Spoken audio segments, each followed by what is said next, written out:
Same booth. Same posture. Back to the wall. Like he always knew where danger could come from, even in a coffee shop. He hadn't looked up, but I knew he saw me. Kui doesn't miss a thing. That's what makes him him. Cool, still, like a man carved out of stone and secrets. As the occasional hiss of steaming milk breaks the steady hum of conversation, My heart picked up. Not panic, just that tight feeling, like I was walking into something too big to name. I told myself it was just coffee, but Kui doesn't call for small talk, and if he's here, if he's calm, it means he already knows how this ends. That's the part that scares me, because I don't, and I'm not sure I'm ready to. she approached with measured steps, slipping into the seat across from him. Kui didn't look up right away, but his fingers drummed lightly against the table. You're early. She noted. Kui smirked. Habit. He slides a manila folder with Miranda on the cover. Azalea hesitated before reaching for it. It's not ours at all. This better not be another one of your paranoia drills. She glanced at him, searching his face for any sign of exaggeration, but Kui was not one for dramatics.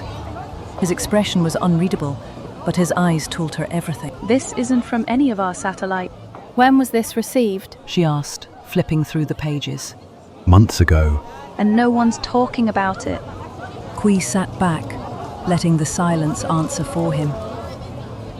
Once this goes public, everything changes. The drive home was quiet, but Azalea's mind wasn't. The folder Kui had given her sat on the passenger seat, its presence feeling heavier with each passing mile. Miranda. A name, a signal, a mystery wrapped in static. She wasn't sure what to make of it yet, but she knew one thing: Kui wasn't the type to waste her time.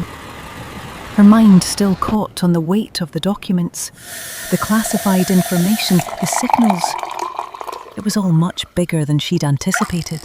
The sound of a door creaked open. She turns to see Russ standing in the hallway, his dark jacket and jeans a familiar sight. He leaned casually against the doorframe with a sharp eye. How did it go? It's complicated, babe. Kui gave me some sensitive documents. The signals we've been hearing. The government knows where they are coming from, and they're not random, they're intentional. They're coming from a long way off, further than anyone thought. What does that mean for us? It means everything is connected.